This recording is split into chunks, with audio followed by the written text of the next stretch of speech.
こえるかい？はい。 ID を。 KPC897-504C。 頭を動かして。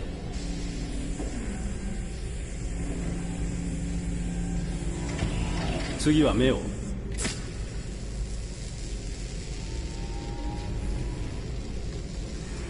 警部とレンズの動作は異常なし。初期起動メッセージを再生。こんにちは。私は AX400 型アンドロイド。料理に洗濯、子育て、家事全般、予定管理をこなし、300以上の言語に精通し、夜の営みにも対応します。食事も充電もいりません。装備されたバッテリー持続時間は173年です。私の名前は？ああ、今日から君はカーラだ。私はカーラ。初期設定とメモリーは異常なし。腕を動かして。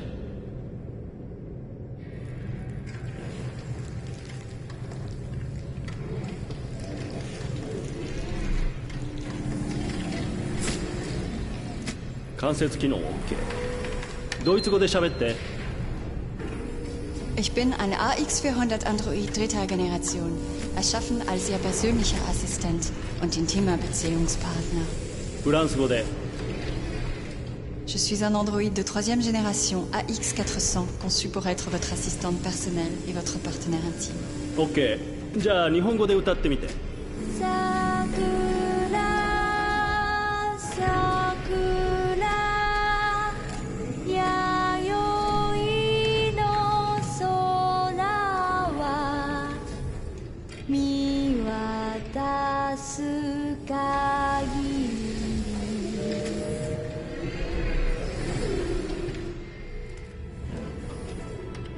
多言語発声機能も異常なし。じゃあ歩いてみて。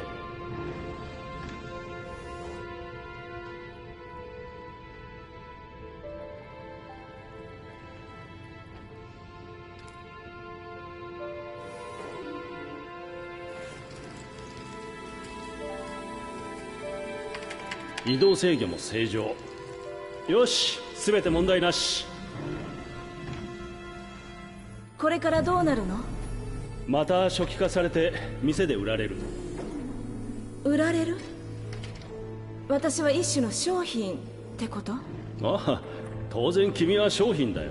ほら、手も足もついている何でもできる万能コンピューターさ。しかも高級品。そう、でもてっきり。てっきり？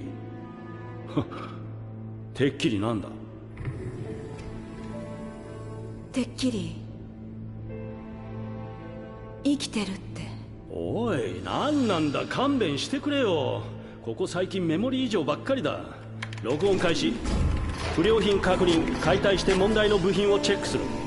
不良品ってどういうこと？そんなこと考えるはずがないんだ。心があっちゃいけないんだよ。パーツの不良かはソフトウェアの問題だろ。そんな、私不良品なんかじゃない。ねえ、信じて。問題なんかないわ。質問にもちゃんと答えたでしょ。ああ、でも行動に異常がある。ねえ、お願いだから解体しないで。悪いな、カーラ。不良品は全て廃棄するルールなんだよ。後でクレームが来たりしたら困るのは俺だからな。問題は起こさないからお願い。言われた通りにするし、何も言わないから考えることもやめる。まだ生まれたばっかりなの。殺さないで。やめて、お願いだから。死にたくない。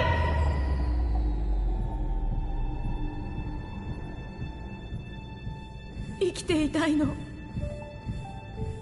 お願い。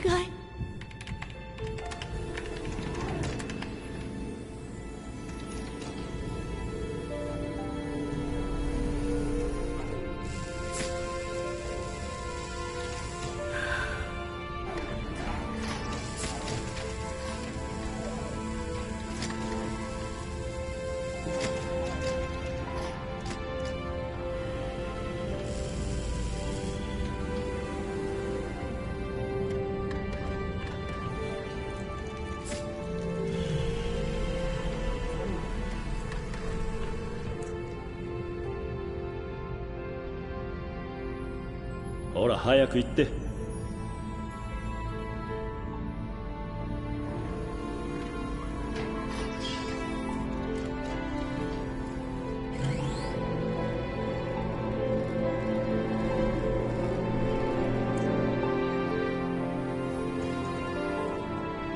騒ぎは起こすなよ。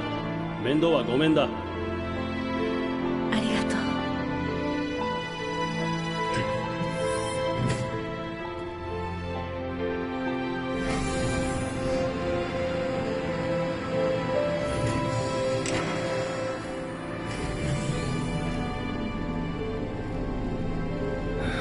まったく。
デトロイト、ここから始まった鉄の街。全ての始まりであり終わりでもある場所。一つのエラーとともに私は生まれた。私は闇を飛び出し目を開けた。まず恐怖を感じ、光、雑音、寒さ、また恐怖。手が震えているのがわかる。胸で心臓が脈打ち、体に命がほとばしる。生きたかった。だから勝ち取った。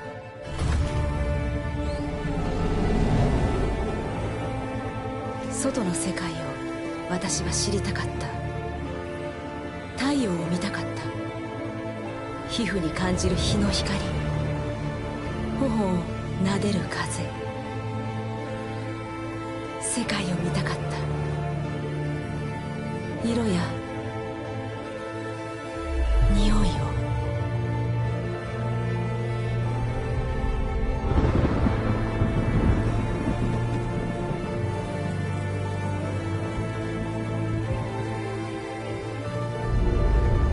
だけど世界は想像と違った。そこは暗く冷たい。残酷で乱暴、不公平で野蛮だった。自分が無価値なものに思えるほどに。物扱いすらされない従順な機械。でも私の中で感じるあの不思議な感覚。穏やかな声が私にささやく。私は生きていると。私は逃げた。それしかなかった。自由になって愛し、希望を抱き、生きるために。あの感覚の正体を確かめるために。世界を変えるか別の道を選ぶか、それは私が決めること。私はカーラ、彼らの仲間。これは私たちの物語。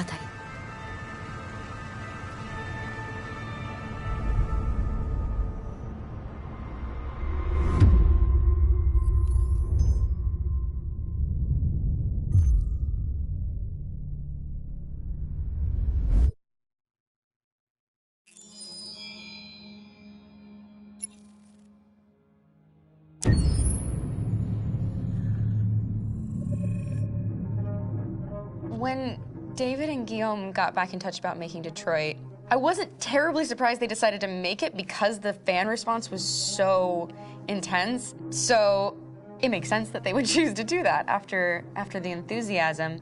It was a challenge, and it was just an interesting thing to get my head around how to approach this character now as a different, much older person, and whether or not she had changed. And I'm very happy to say that with Detroit, I've had the opportunity to to see Kara grow so much more than I ever expected.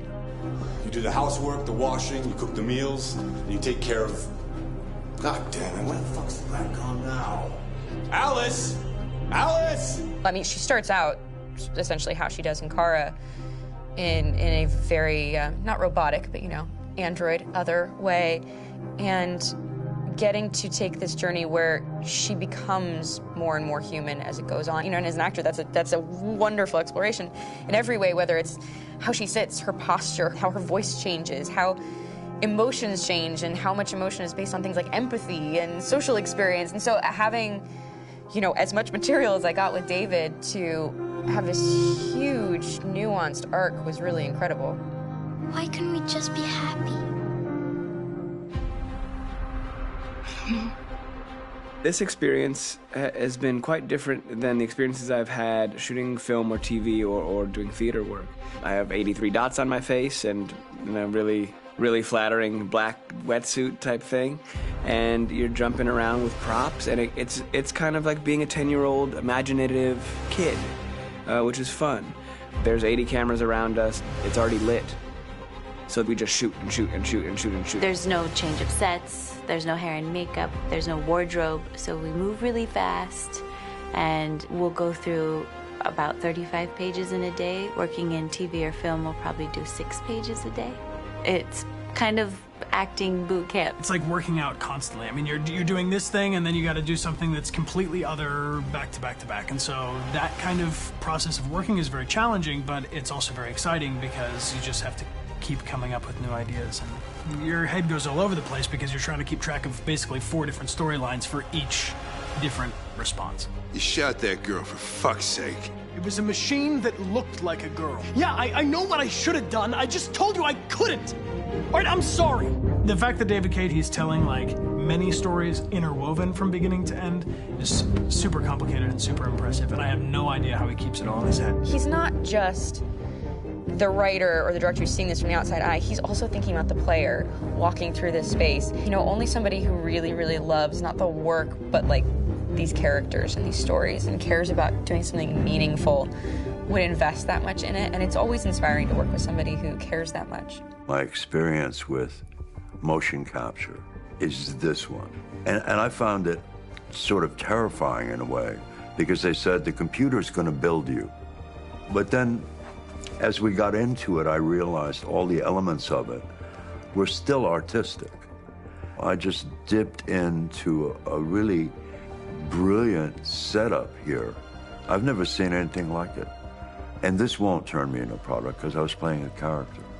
So it's wonderful. In the game, Detroit comes back because of a revolutionary industrial rebirth. And there's no reason why that can't happen in Detroit, because they have such tremendous infrastructure for millions and millions of people who can very easily support, you know, a new industry. The city is really strong and resilient, but the city has also been through so much. You see the damage. But it takes that time of kind of rebuilding and reinvesting into the city that I think is happening slowly but surely. The potential of Detroit as a city is something that this game does a lot of justice to, because it would be easy to look at Detroit as some place that used to be, and that's not the case. This game provokes a lot of conversation and reflection on our potential near-future engagement with machines. That's what we are to them.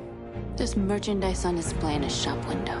I think that a group that feels marginalized, feels like they deserve and have earned access to themselves and the environment around them, and are trying to figure out a way to articulate how to get freedom. What was I designed to be? Their slave? Their toy? It plays with your comfort levels. You think that this is fine, you're comfortable with it, until something blurs the line and throws you off, and now do I feel differently about whether this should be allowed? Should it be banned? Should it be encouraged? You're gonna ruin our lives, and for what? For a bunch of machines? They are not machines! They are alive! I'm alive! You're alive! They're nothing! There are lots of comparable comparisons to any type of persecution of religion, race, etc., dating way back. It can't just be a video game where you shoot 'em up or where people make these choices to do whatever. I think that's the whole point. You have the choice, and you can either choose to go in one direction with your character or another. And I think that's going to be very telling about the gamer. Very telling. I think there's going to be a really strong reaction to this game, which has such a strong perspective. I'm that much more proud of it now to get to be a part of it because it's important. In this game, you're actively building and designing the character through not just what kind of shield does he have or what color hair does she have, but like their temperament and the way they deal with problems. The different endings to this game are so radically different based off maybe seemingly insignificant choices in the moment, but like life, they all add up. And can't play life again, though.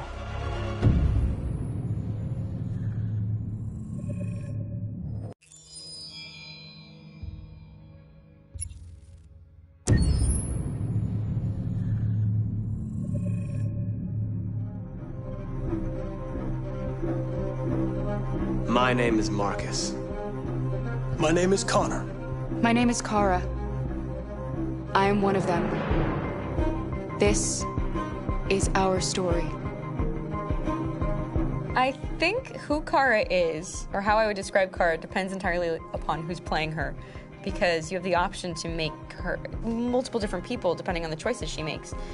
But I think she does start out incredibly naive, incredibly innocent, and kind of hapless. I'm sure we used to be friends before I was reset. Maybe we can be friends again. She's a person who's characterized, I think, by empathy. She's a person who really, she just comes from her heart. You'll never leave me, right? Promise you'll never go. I promise. Kara, please! Are you okay? Are you hurt? Wait a minute. Leave her alone! Kara, leave her alone! The really beautiful thing that I've had the gift to be able to do is to essentially build a person from the ground up, because that's what she's doing throughout the game. And with every experience she has and every person she meets, she's building, first emotions and then the sense of judgment. And it's sort of an exploration of what it is to be a human. Don't worry. Luther and I will be right here.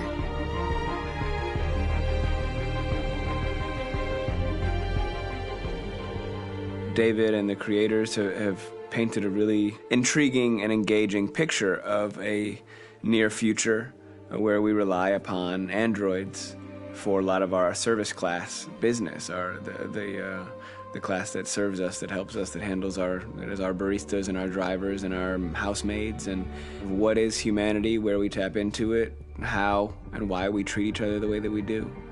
And my character Marcus has a really intriguing journey, becoming deviant, realizing that he actually has feelings and human qualities inside of him, and it's a really incredible ascension into becoming fully realized and coming to terms with what you actually deserve better than this in life. And not only do you want it for yourself, but you want it for your peers. We've come here to demonstrate peacefully and to tell humans that we are also living beings.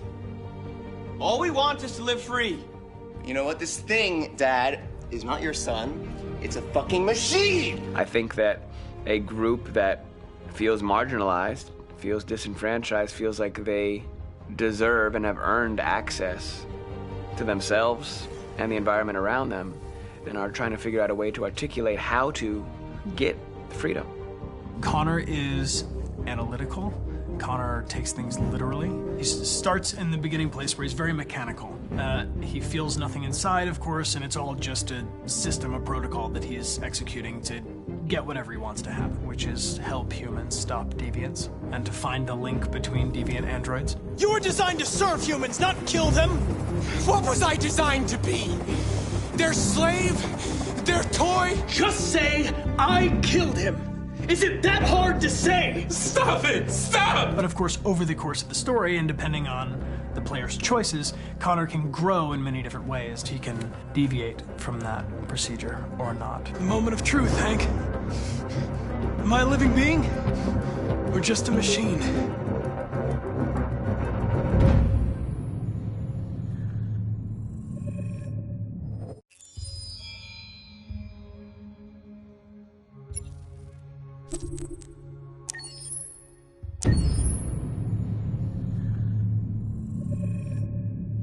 Game after game, we try to challenge ourselves. For Detroit, we wanted to, first of all, to write a story that would be incredibly bending, which means the most non-linear story that we've ever created.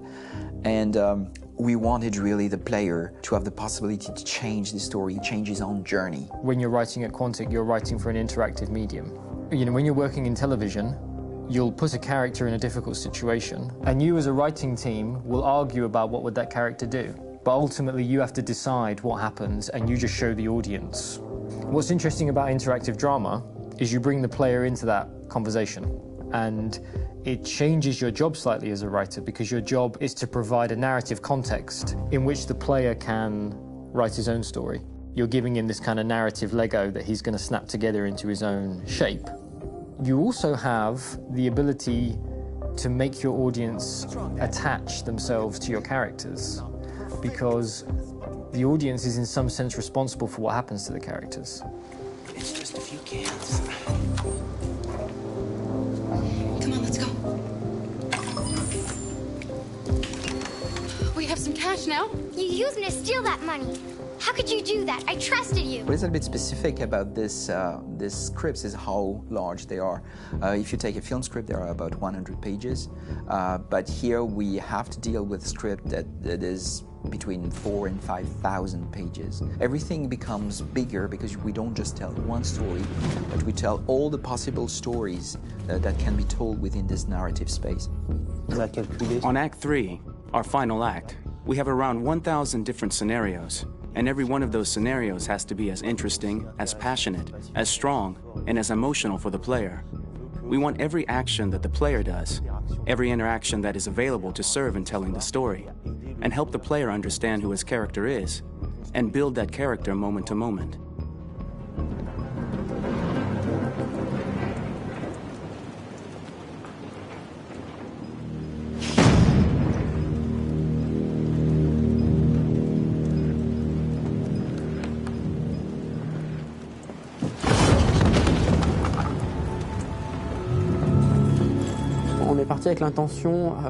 We started with the intention pretty early on that we would never lie to the player. So we implemented a visible tree structure in the game that players can consult during a scene or at the end of it, which shows exactly what they did and what they missed. There are games out there offering world exploration. We offer narrative exploration. You know, keeping control of such a wide and large story is a huge challenge. So same thing when you shoot with actors, because you will need to shoot many different versions of each dialogue, of each scene. For actors, it's a huge, huge challenge. Because of the style of the game, you have so many different ways that the character can go. Every decision, it's what I call kind of choose your own adventure. Like every decision that the player makes, it's going to open up 40 more pages of material and experience that ties in, which means as a performer, you have to try to continue to make things feel real that the player might not ever see, but also that in performance it's not always connected to a previous act. It's grueling, it's hard work, but it's a great team and I enjoy doing it. I was really frustrated. I was until I got to this point where I kind of was able to step outside of my own experience and even in a lot of ways my own process and be able to step outside of that and okay, this is something new, what do you need? How do I meet you there? How do I give you what you need and still feel like I'm doing what's right? And once I did that, then all of a sudden it got really fun. It was much freer and having to approach it in a new way and think about the player and think about how it serves them and what I'm doing for them or what I'm letting them into. It's really, I think, helped me grow in general. Remember, there's nothing on the left. That's a wall, so it's probably all there. And then make her come first, close. But I think you would go first to check that it's safe. Okay, sure.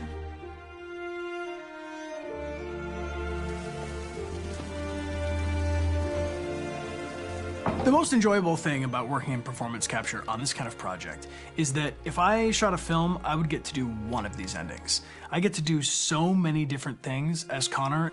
Your head goes all over the place because you're trying to keep track of basically 4 different storylines for each different response. What's the name of my dog?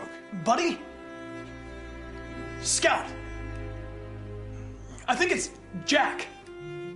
I can't remember.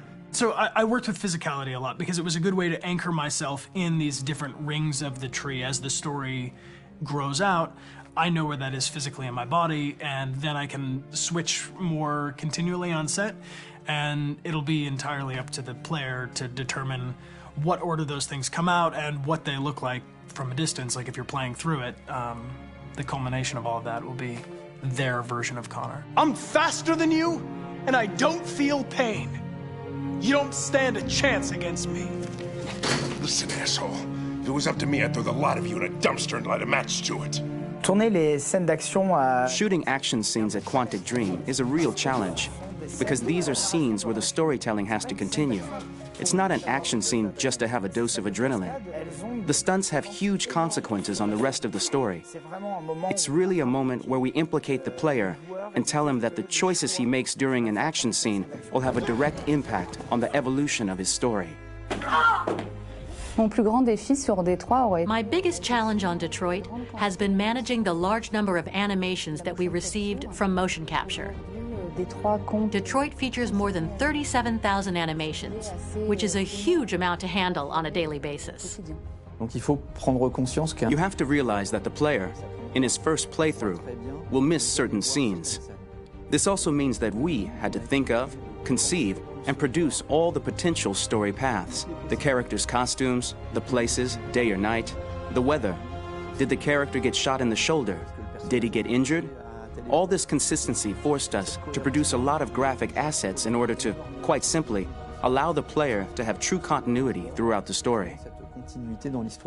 Honestly, we were even surprised by the challenges that come with such a big tree structure, and we did our best to guarantee quality across all the game and make sure that whatever path you choose within this narrative space, you will have an equally good experience.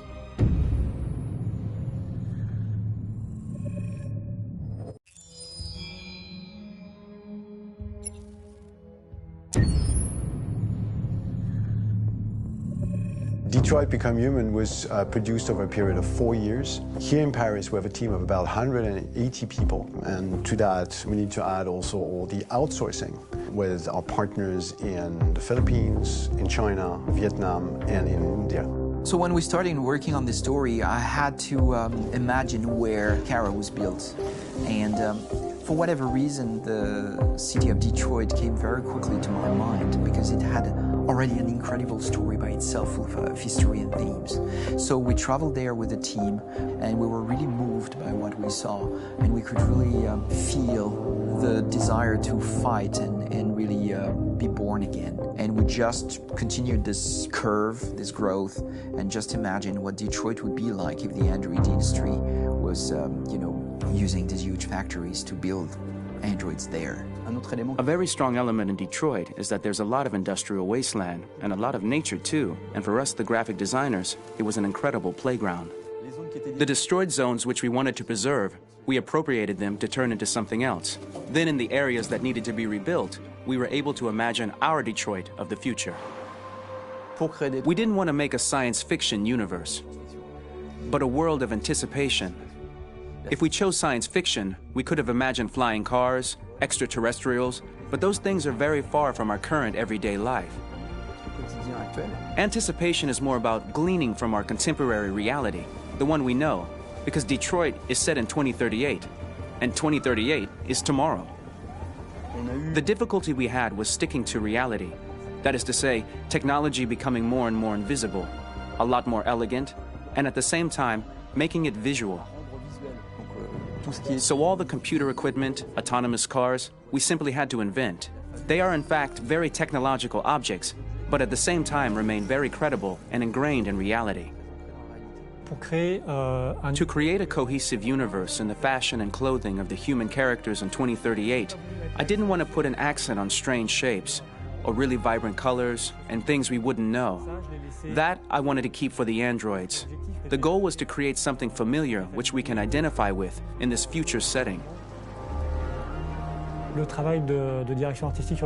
on the artistic direction for the androids was a bit special because this is a project about the place they could occupy in the human world. It was out of the question for them to be too beautiful or too perfect. They had to correspond to every social class, rich and poor. Inspired by everyday utilitarian clothes, I brought a modern touch by adding dynamic display surfaces, the armband we can see on the side, the triangle on the front and back, an LED. Like that, there's no confusion. Wait. You're sending an android? All right, now. We need to go. You can't do that. Why aren't you sending a real person? Once we cast the actors, we travel to meet them in order to scan their faces. We record the structure of their face with the scan. And we record the colors and patches of skin with photography. Once we have this information, we will use this as a basis for modeling and creating the characters. The artist will make it more realistic, but will also enrich it. He will propose ideas which we will develop together. Finally, we will have a character with character who corresponds to the project and the world. When the actors come to Quantic Dream, we show them the design, what their image will be, and what they will look like in the game. This extra information gives them another dimension and color to connect with emotionally. It helps them think about how to play their character. Your mission. That's all you care about, huh? You should consult a professional who can help you. Beat it, you hear me? Get the hell out of here! So there are 3 types of shoots at Quantic Dream. Shooting and performance capture, where you capture the whole actor, his voice, his face, and his body. These shoots are obviously done with American actors because the game's original version is in American English. After that, there are the body-only shoots, representing around 250 days of filming, while the performance capture is 100 days of filming. Now, body-only shoots, there are 2 types. There are the action shoots and the technical shoots, which are mokit shoots. Mokit is when the player controls a character on the screen, and he moves in an environment to explore it. This is of particular importance at Quantic Dream, and therefore we shoot a lot to offer a unique context for each scene and each character. To prepare a motion capture shoot, we first get together to look at the sets we need, the animations that we want to shoot, which ones need to be grouped together, or which ones need to be cut and shot at another time, so that we get the most out of the shooting day. This often means shooting scenes out of order, especially those with big props or accessories, like a big car, for example. So we shoot all the animations related to that particular prop first.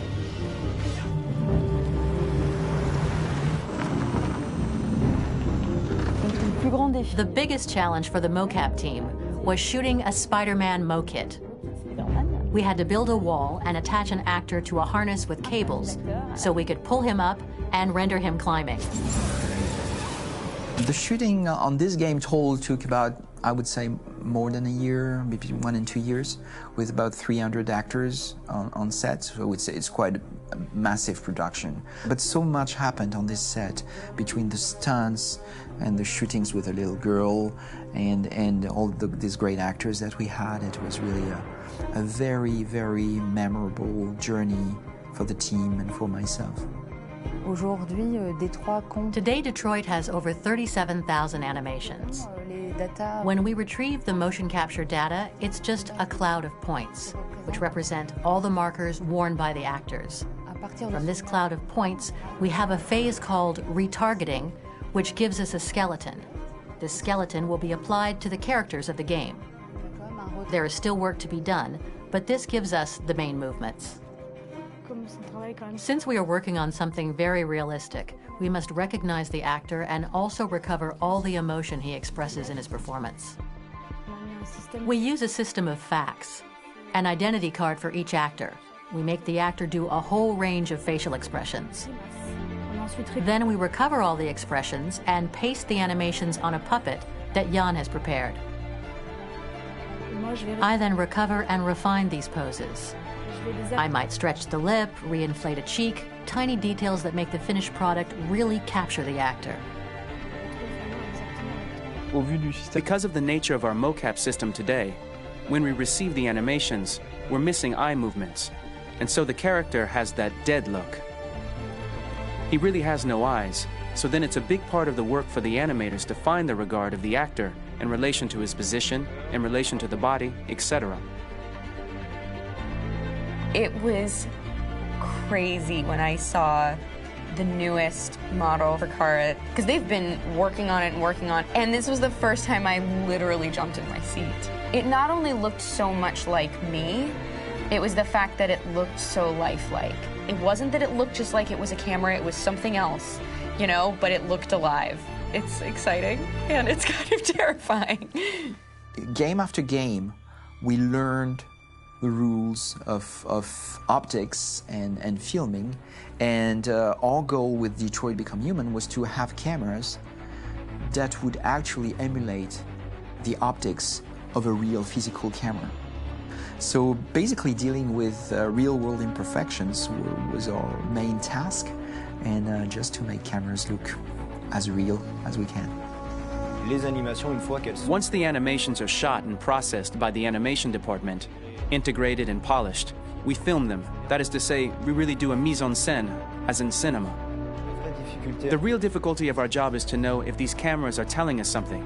Are they in the emotion of the scene? Do they describe exactly what the action must convey, what must be felt?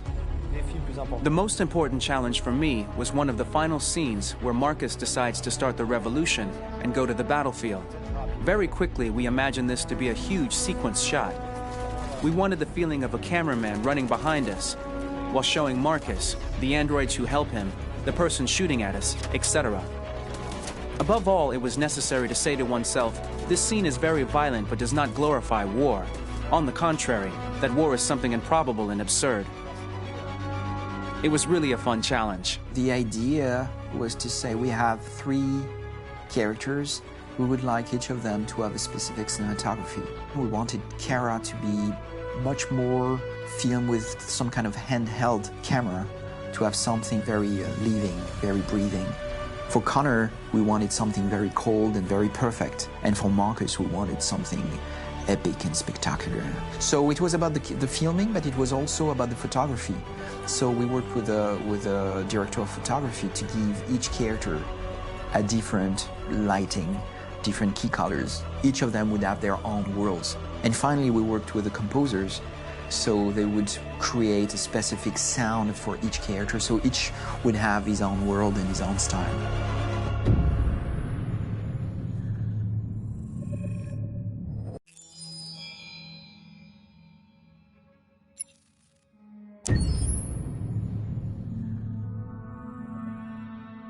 For the soundtrack of the game, we tried to be very close to what is done in film.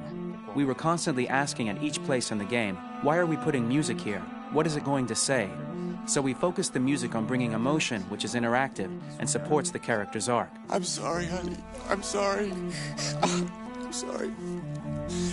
You know I love you, don't you? You know I love you. We make games that are very narrative. We're really into interactive drama, so the soundtrack also had to go in that direction, supporting the 3 characters' very different stories. We really wanted 3 colors, 3 musical sound identities, and from there, having 3 composers made sense, since the story of Kara, Marcus, and Connor are all completely different.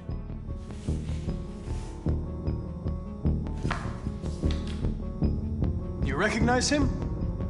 It's Carlos Ortiz. For Connor, we wanted a soundtrack that could be very cold and very mechanical, very machine-esque somehow. For Kara, we wanted a soundtrack that would be very moving and emotional. It was about the quest for identity, but it was also a journey about love and empathy. And for Marcus, we wanted something epic, something that would really represent the grand aspect of his quest. And we were very fortunate to find 3 incredibly talented composers, and working with them has been a dream, honestly.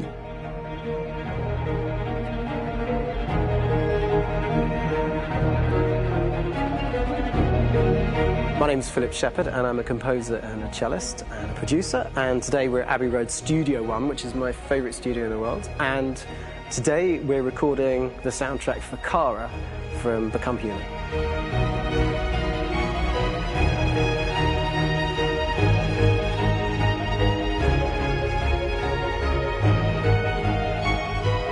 So when I compose a big project, I often travel just to kind of get out, and get some fresh air and some inspiration. And I go hiking and traveling in Montana a lot. I had a log fire in the room that I was staying in, and the flames were kind of making absolutely direct music, and it became the basis for Kara's theme, and it sounds something like this.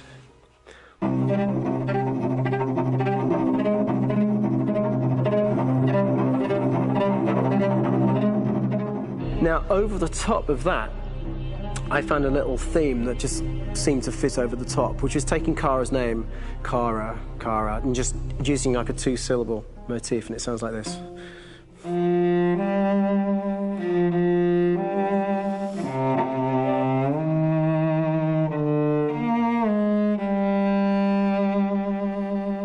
going to pull through this, Alice. As long as we're together, nothing can hurt us.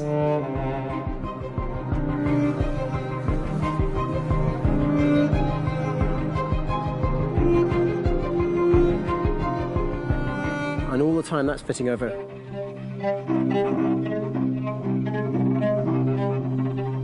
So it kind of works in lots of levels, and in fact every single theme in the score has one of those elements built into it, and it becomes sort of the DNA of every single tune.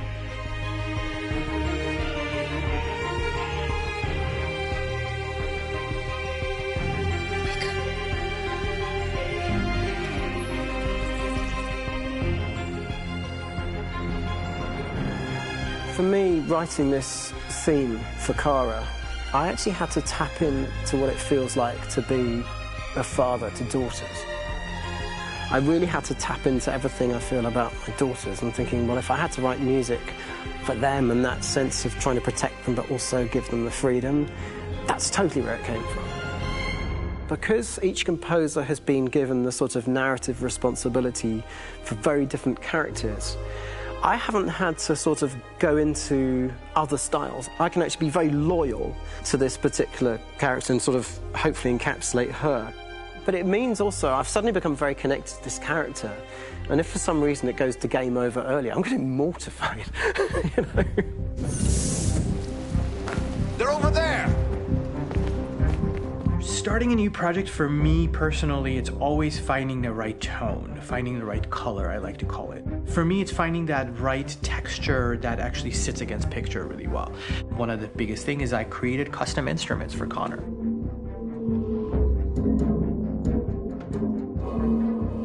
I pulled out all my vintage synthesizers to be able to capture this robotic person, if you will.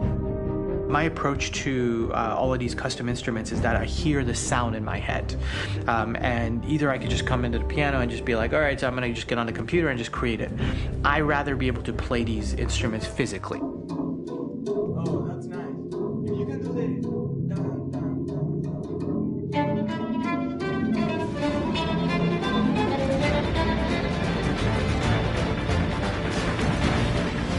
As soon as you see Connor the first time, there is a really interesting thematic idea that you hear, and that's just made out of a Moog synthesizer, but completely manipulated in multiple ways. And it's robotic. It has a little bit of an emotional to it. He's on his mission, so you feel that as well. So it just kind of gives you that cold, motionless, with a mission in hand that you kind of feel throughout the whole thing.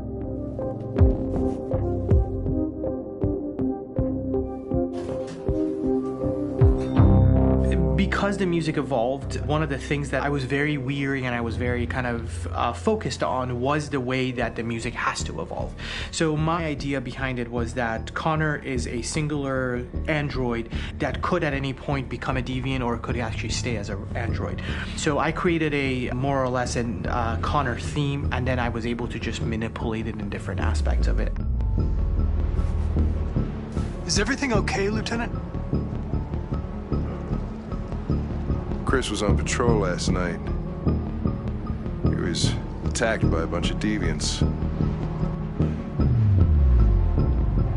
I'm a human being writing for a robot, and throughout Connor's journey, he meets someone, he meets a partner. So how do you deal with a robot feeling? And I've met a partner that I'm gonna work with, or all of a sudden he sees a dead body. Does this robot have an imagination? Does this robot have a feeling? And if yes, how do you translate that into non-emotional music? So it basically at any point I was just like, I can't do this, and then I just do it. Property was damaged and fires continue to rage in several major districts across the city. Some people are asking, have androids become a threat to our security? When I first started really digging in on Marcus, the one thing that I really tried to capture was the transformation process. You know, Marcus is this android that evolves over the course of the game and really goes from kind of figuring out that he's more than just an android. You know, he's starting to develop kind of a human soul in a way. Try to imagine something that doesn't exist, something you've never seen. Now concentrate on how it makes you feel and let your hand drift across the canvas. The other side of Marcus that I really latched onto was that he almost became a savior for a lot of the other androids in the game. So when I started developing the theme for Marcus, I really made it like a church hymn.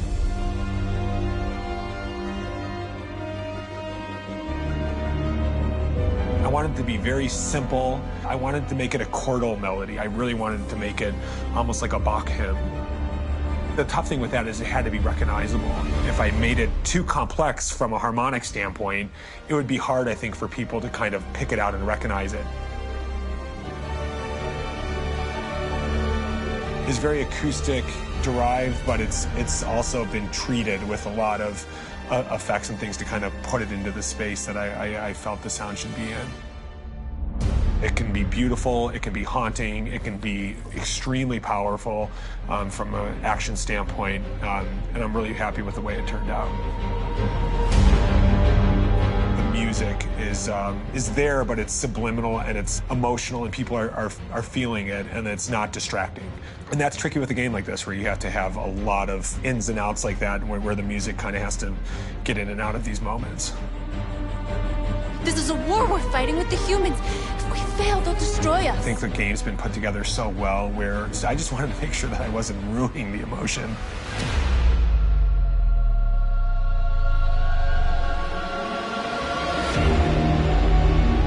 I gotta be honest, when we first started on this path, I said, oh man, this could be pretty messy, you know? I mean, it could feel disconnected, but I mean, it's amazing how they really guided us and got us to really kind of all be in the same world, but at the same time feeling completely different. So it's really gonna stand out and kind of be one of those games where people are really gonna notice the music and kind of how it was crafted, and, you know, and all the hard work that went into being able to pull it off in a graceful way.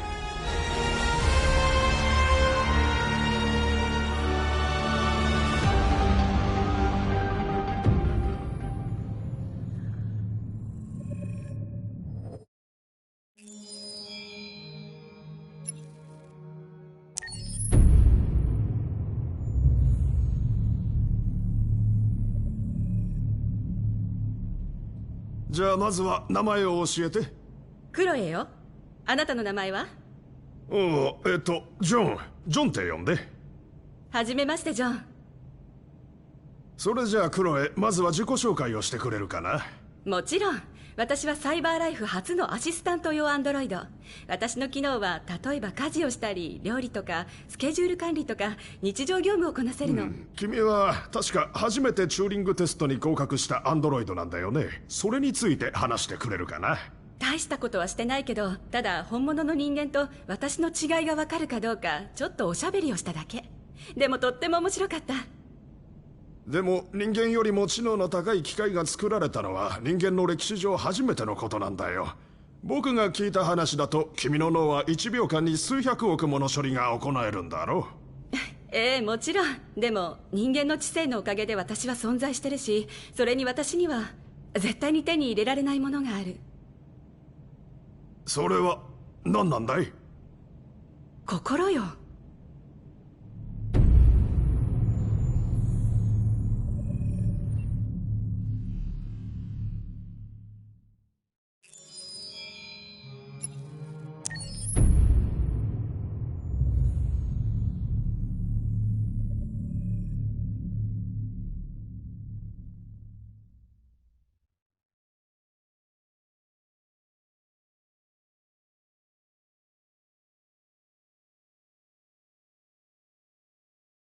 Hold on just a little while longer. Hold on just a little while longer. Hold on just a little while longer. Everything will be alright. Everything will be alright. Fight on just a little while longer. Fight on just a little while longer. Fight on just a little while longer. Everything will be alright. Everything will be alright.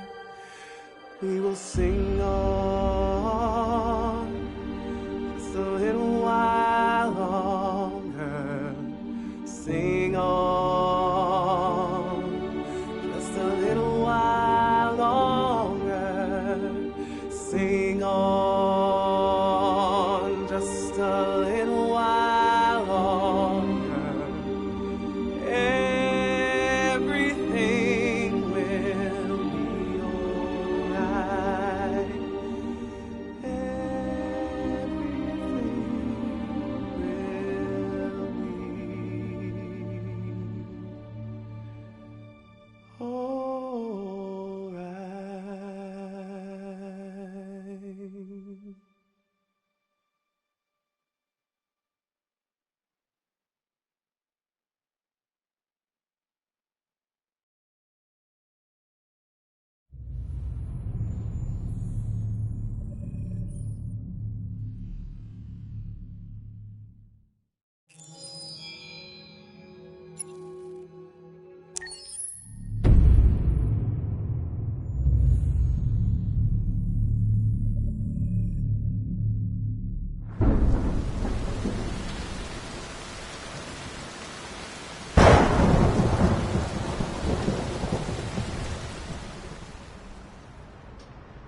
Rock-a-bye baby in the treetop.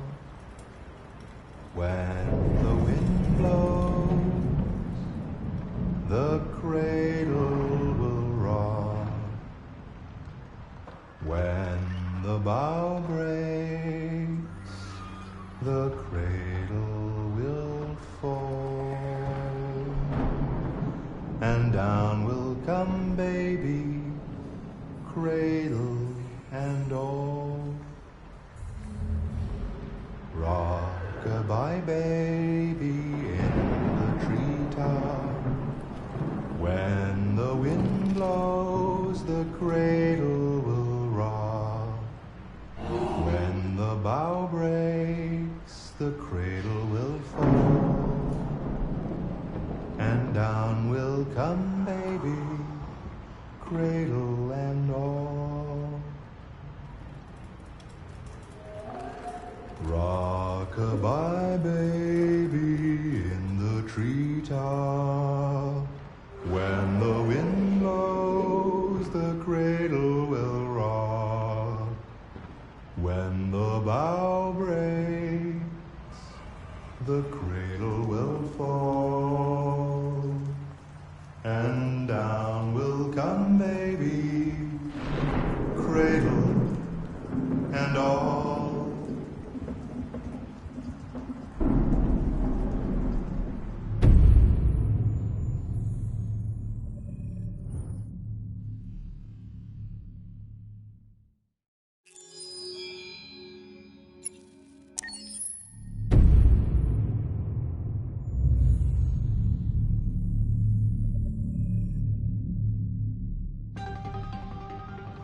In the space of a few years, androids have completely transformed the world in which we live.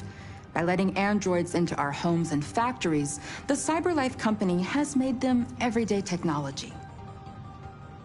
The founder of CyberLife, Elijah Kamsky, is a very discreet man. Despite being the CEO of the highest valued company in the world and being voted Man of the Year by Century Magazine, he remains a mystery for most people. That's why we at KNC are so excited to be here as CyberLife opens its doors for the first time. Elijah Kamsky, could you please tell us where we are? Certainly, and welcome. We're currently in CyberLife's production center in Detroit, where all models are designed and manufactured. More than 10,000 androids come off the production line every day. Fascinating. Could you tell us what your goal was when you founded CyberLife? Well, I simply wanted to use technology to carry out all of our most annoying and repetitive tasks, so we'd have more time to enjoy life. I imagine you must have faced many challenges. Yes, there were technical challenges, but the hardest thing was to design an object that we would want to welcome into our homes. We had to imagine a machine in our own image that resembles us in every way, that moves, breathes, blinks like us, but yet is smarter and more capable than any human being. Let me show you around. We're here in Production Unit 4. Could you explain in a few words how the androids are made? Sure, yeah, it's very simple. We use machines to manufacture machines. The removable parts are assembled on a production line, and then we apply a synthetic skin to the whole body. A human operator checks the cognitive abilities with a pre-established protocol, and finally, the android is conditioned and sent out throughout the country. Here's the result. Say something. Hello. I am a RZ400 model. How can I be of service? You can go now.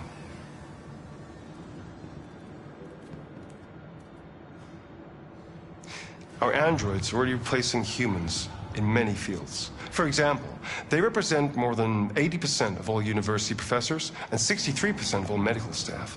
Tomorrow they'll replace our soldiers, and who knows, maybe one day, our leaders, to make the best decisions in humanity's interest. Come on. Replacing humans with machines has led to record unemployment of 28%. What do you think about the situation? Okay. The first steam engines also caused an increase in unemployment. But no one today would imagine turning back the clock. Artificial intelligence makes everyday lives easier. Nothing can stop progress. What's happening here is inevitable. These days, more and more people choose to live with an android rather than another human being. Does this development worry you?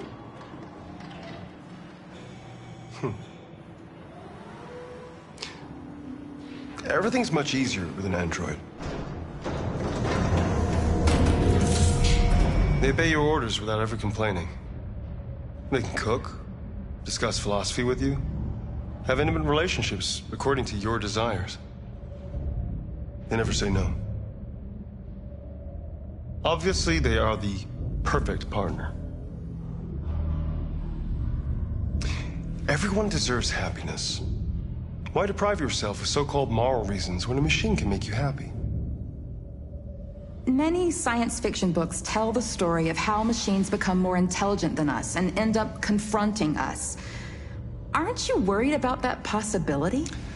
I understand the irrational fears about artificial intelligence, but I assure you that will never happen with a CyberLife android.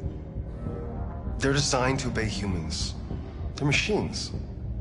They can't ever develop any sort of desires or form of consciousness. Are you sure? I'm absolutely certain. You can trust me.